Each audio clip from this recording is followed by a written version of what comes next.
Hello guys, Dhananjay and welcome back to a new video. Xiaomi just launched the new Redmi Note 7s. Now, Xiaomi has three Redmi Note 7 series devices. Redmi Note 7, Redmi Note 7s and the Redmi Note 7 Pro. Which one to go for? If you are confused, then this video will probably solve it. There are so many similarities and there are so many differences. By the way, Xiaomi is not new to cannibalizing their own devices, and that's what they have done with the Redmi Note 7s. Many people will end up buying 7s over 7 and many will end up buying 7 Pro over 7s as well. So it's like little bit confusing as well.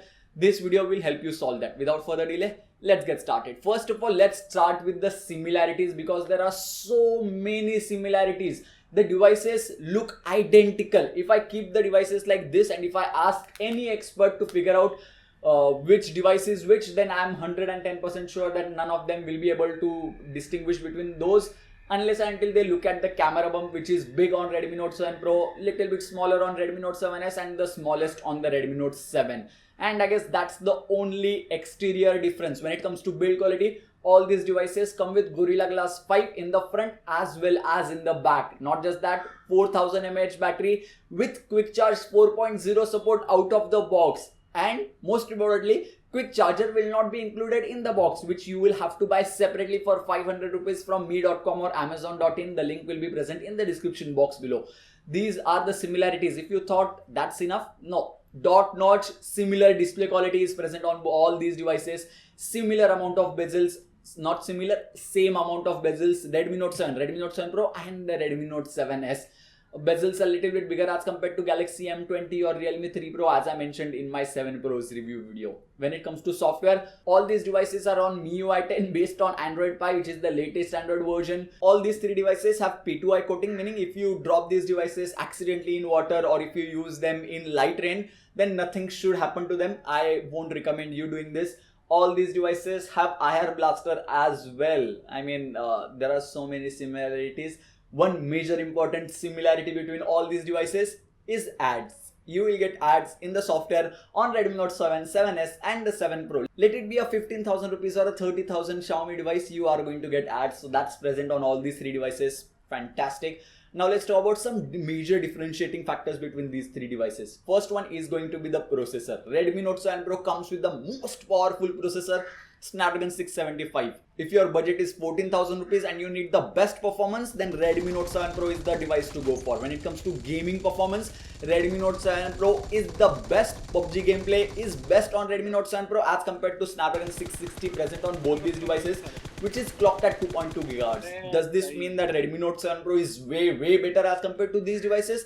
No, not really. Both these Redmi Note 7s are very good when it comes to day-to-day life usage. If you do not play heavy games a lot, even for heavy games, actually Snapdragon 660 processor is more than enough. 675 is just a little bit better. That's pretty much it. If you do not play games, then I feel like Snapdragon 660 on any of these devices should be more than enough for you. When it comes to RAM variants, Redmi Note 7 and Redmi Note 7s get a 3GB RAM variant priced at 10,000 rupees and 11,000 rupees respectively. Whereas Redmi Note 7 Pro gets a 4GB RAM variant priced at 14,000 rupees. Camera sensors are very different on all these three devices. When it comes to rear camera, Redmi Note 7 gets a normal 12 megapixel AI camera, which performs good in my opinion. With Google camera, it performs fantastic. If you are someone who doesn't click a lot of pictures or a lot of selfies, Redmi Note 7 is the way to go in my opinion, because you will save a lot of money. Plus, you are going to get same battery life, same performance as compared to these two devices with the Redmi Note 7. With the Redmi Note 7s, you are going to get the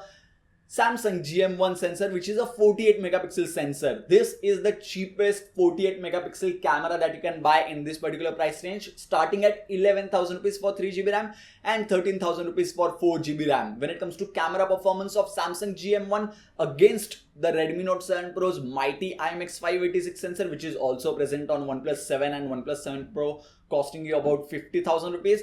Then here is a small comparison. On the left side, you have Redmi Note 7 Pro's picture, and on the right side, you have Redmi Note 7s's picture. I'm going to show you guys a couple of pictures. I'll do a detailed comparison between Redmi Note 7 Pro and Redmi Note 7s's camera. So subscribe to the channel if you haven't already. By the way, I personally think that when it comes to comparison of camera sensors, Redmi Note 7 Pro takes the cake because it clicks tiny bit better pictures in couple of scenarios, whereas Redmi Note 7s clicks better picture in some scenarios. I'll explain those things in detail in my detailed camera comparison of both these devices. But as of now, if you're watching this video, let me tell you, if you need the best camera performance, then Redmi Note 7 Pro is the way to go. Just because all these devices are part of Redmi Note 7 series does not mean that the software support in future will be the same as well. As Redmi Note 7 is the cheapest, costing you just 10,000 rupees, I personally think that Redmi Note 7 Pro is going to be the best when it comes to software support, meaning it will receive more frequent updates. I mean, I hope I'm right, because Xiaomi has not confirmed that Redmi Note 7 Pro is the one which will keep on receiving updates. But when it comes to Android Q update, the probability of Redmi Note 7 Pro getting it first is much higher as compared to Redmi Note 7 or Redmi Note 7S. But if you are interested in custom ROM development or something like that, I personally think that all these devices are going to perform fantastic in that particular scenario. Let it be Redmi Note 7 or Redmi Note 7. I mean, you should not worry about custom ROM development in any of these devices. When it comes to display quality, here is a look at all these displays side by side. You can figure out which one looks the best. I personally think that all of them look very close to each other. I mean, it's not like Redmi Note 7 Pro performs way better as compared to Redmi Note 7, not at all. It's like marginally here and there, but overall viewing angles and outdoor visibility is fantastic on all these three devices. When it comes to sound quality though, Redmi Note 7 Pro is the loudest among all these three. But let me tell you one thing, even though it's the loudest, at the maximum volume, the volume cracks a little bit and it's not at its best. But if you lower it by one level, then it becomes equivalent of Redmi Note 7 and 7S, and then all of them sound similar. So even though Redmi Note 7 Pro can become loud, the loudest sound quality is not the best. So yeah, now let's talk about the verdict, which device to go for. If you want the best of the best in all these three devices, I think you know the choice already. Redmi Note 7 Pro is the device to go for. At 14,000 rupees, you not only get a Snapdragon 675 processor, better GPU, but also a fantastic camera setup in my opinion. But if you are someone for whom camera is not a higher priority, you need better performance, better battery life, quick charging, which is similar on all these three devices, then Redmi Note 7 sounds like a better choice or much better deal, because even though the camera is not that great, performance, battery life, everything is as good as these two devices. And Redmi Note 7S is for those people, I mean, who need a 48 megapixel camera but their budget is limited to 10,000 rupees, then I would highly recommend you to increase your budget to 11,000 rupees and get the Redmi Note 7S, because camera performance of Redmi Note 7S is better as compared to Redmi Note 7. So people who want to cheap out and camera is not your priority, Redmi Note 7. People who want best camera but your budget is limited to 10 to 11,000 rupees, Redmi Note 7S is the device to go for. I would go one step ahead and I would say that if your budget is 10,000 rupees, wait for a few weeks and get the Redmi Note 7S instead of Redmi Note 7. But people who are planning to buy the Redmi Note 7S 4GB RAM variant, I would highly recommend you to increase your budget once again by 1,000 rupees and get the Redmi Note 7 Pro instead. So it's little bit confusing over here. I mean, I can understand. And Xiaomi is known for cannibalizing their own series of devices. That's what they have done with these three devices here as well. If you enjoyed this video, give this video a thumbs up. If you still have any more doubts or queries regarding this video, which I'm pretty much sure you must be having, do let me know about that in the comment section box below. I'll be more than glad to answer those queries. Plus, you can tweet it to me at @Dhananjay_tech. My Twitter handle link will be present in the description box below. We get back to almost everyone who tweets at us. So yeah, don't forget to do that. Subscribe to the channel if you haven't already and press the bell icon so that you will get notified next time I upload a video like this one. So yeah, thank you guys. Thanks for watching.